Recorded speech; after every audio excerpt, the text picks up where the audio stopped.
Good morning. Ngasise ahogi numajin numit ko numajin numit ki card ki message yang ase ko numajin numit aham bada numbers ko number se 156 lere aduga color da na pink color gumba kai gumba da minus shena bi ai ko aduga mana chak thong bada khoina ha pa ya ba se chini angang ba katang happy ba nomu nomi katang chin shu matam dai na kai no ma ha po haina ko chini angang ba se kitang adumai toroga ha pa ai ko aduma lere numajin gi oina ado ahambada khoigi card hum katang tho chai card number 1 card number 2 and card number 3 ko adugi matung da timing afaba so happy yenga se ko ngasigi oina golden hours kamai tauge haibado ko ado silere khoi card number 1 ko card number 2 card number 3 ko ahamba ani shuba ahum suba ko ahamba khanba ngai yenga se ko hadi first card khanba ngai ki oina seda la ise kaino hai kan seda ko mi gi mating gumba tauba numit oina oire ko ngasi se leina ko hadi aina tauba oibe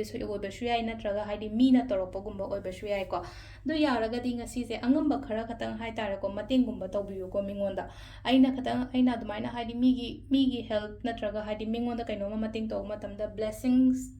phangba harasine ko bor phangba obodo result mahi phajana phangba harasine ko mi mating to matam da mi na ingonda bor ma kayama pirapodo phana lakpa oina daina oina oibodo yada kitang angambal pa yang kai chama kainom ni khangde angamba khra mi gi mating uma tawbiu ko hadi number 1 khan bangai gi oina number 2 ko thaba ama tawbu matamda confusion gumba kai gumba yamna lei kaina khallaga diko kitang akhang hai gumba kai gumba tanaraga tawbiba akhang hai tanaba haibagi atradi amana kamaina no hai kansida khoi gi ozani khangde ai mathak thongbani khangde imai pani khangde amani khangde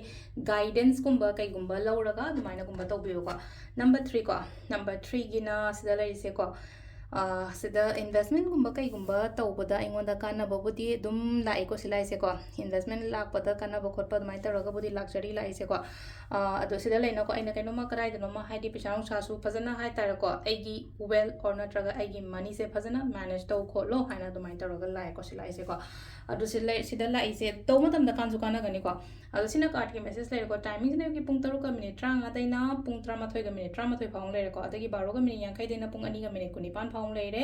aduga nung darum sina 5 ka minute 3 tagina 8 ga minute 50 phang lai ko aduga thengba ahingina 12 ka minute 30 daina pung 1 ka minute 50 phang lai ko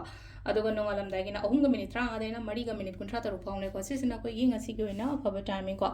ado sida lai re ko yi irai numit ki irai numit sorry kaino hai ne je numajing numit ko numajing numit ki kaino card ki message ko sida lai se